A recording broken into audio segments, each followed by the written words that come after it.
So as I'm sure you're all aware, the funny rocket man, no, not that one, this one, has bought Twitter for 44 billion in the last month. Now, when you think of Twitter, you generally see it as the place that announcements are made, mostly talking about video games here, but where businesses showcase products, and that place where very, very intelligent discussion, that of which is far, far beyond you and I's comprehension, takes place. Elon's goal was to change that company and make it not only profitable, but the golden standard for the spreading of legitimate and easy to source and digest information. Now, for a while, Twitter hasn't actually been making profits or even really functioning as a business.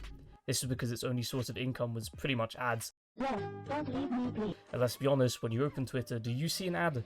I don't. I think I've maybe seen one in the past 2 weeks. I will say though, I am more inclined to press ads on Twitter than on, for instance, YouTube, but that's beside the point.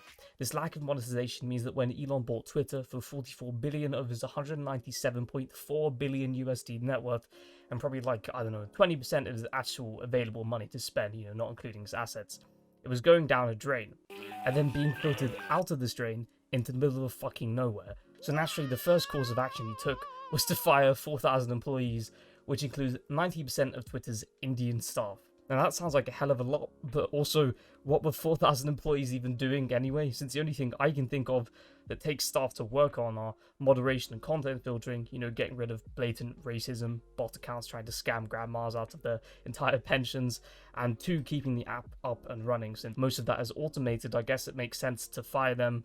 But this move kind of defines the start of Elon's ownership of Twitter, something he originally tried to back out of and was forced into after Twitter attempted to sue Elon Musk for signing a contract, which said something on the lines of, if you sign this, you are guaranteeing us that you will buy the company in its entirety for 44 billion USD, backing out allows us the rights to sue you, and yet he still tried to back out, but then decided that it wasn't worth the hassle and bought the company anyway. So to combat this, just under 2 weeks ago, Elon announced that he wanted to start charging $20 a month for Twitter Blue, a service that I think did actually exist before, but didn't give much incentive to buy. As far as I'm concerned, it gave jack shit to the customer, except, I don't know, adless scrolling.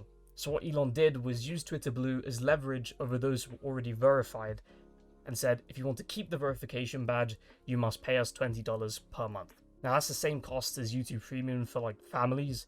YouTube Premium saves you a hell of a lot more and actually gives you stuff that's useful if you like YouTube. So this naturally caused backlash, as not only does this give no reason for non-verified people to buy it, but costs far too much. So in a thread with Stephen King, where he said, $20 a month to keep my blue check? Fuck that, they should pay me. If that gets instituted, I'm gone like Enron. To which Musk very hastily and perhaps desperately replied, we need to pay the bill somehow. Twitter cannot rely entirely on advertisers. How about $8?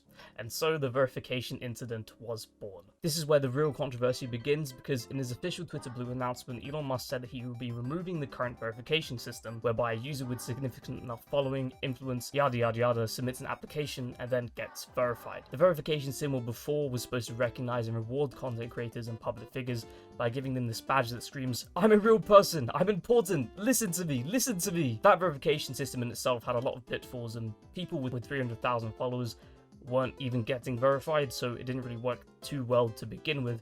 But what replaced it is arguably worse. Now, by spending a mere $8 per month on Twitter Blue, similar to the likes of Discord Nitro, literally anyone can have a blue tick next to their name. And upon the rolling out of these features in the past few days, I found out that you can actually change your your tag, the one thing that we had to distinguish who was real and who wasn't, and make it basically whatever you want. I guess assuming another verified user hasn't got the same tag. As a result, people have done and said some pretty heinous stuff. I'm not going to go through everything that's been said. Just for reference, George W. Bush, allegedly he said that he misses killing Iraqis. And Nintendo America has posted a picture of Mario giving us the middle finger. But alongside all of this, these posts using this $8 verification has actually been crashing some of the stocks of various different companies. Like, I think someone tweeted about insulin now being free, and the company that person tweeted under had lost 8 billion or something in sales. So it also goes to show you the power that Twitter actually has over investors. And basically all of the spam and scamming, false allegations and false information that Elon wanted to remove has now been replaced by that same spam and misinformation, but now with a blue tick, and all for the low price of $8. Even weirder than this is that users who were officially verified by the old system went through the process, etc., now actually get the old Twitter verification pop up when you click their badge, the red something like this user is an official or whatever, is replaced by this user is now a subscriber of Twitter Blue. This happened to Ludwig, huge fan by the way, and has removed even more legitimacy from the badge. Now, I hadn't updated my Twitter, so I hadn't seen this, but supposedly politicians, public speakers, etc. had a stupid official badge all over their tweets, and that was the only form of distinguishability between the false verifieds and the real ones. But now it's gone, so I don't even know. An even worse part about this whole system is that this verification actually makes your tweets more likely to be seen by the Twitter algorithm. So if you want to be noticed, and if it's your job to kind of tweet and advertise on Twitter, you have to buy this verification badge. And on top of that, and this is maybe the most annoying part, these new verified users skip the message request box at the top of your DMs and go straight into your inbox, including others that were verified. So if you're a verified person and someone who buys Twitter Blue messaged you, it just skips your inbox. And this goes the same for people that were verified through the old system and haven't bought Twitter Blue yet.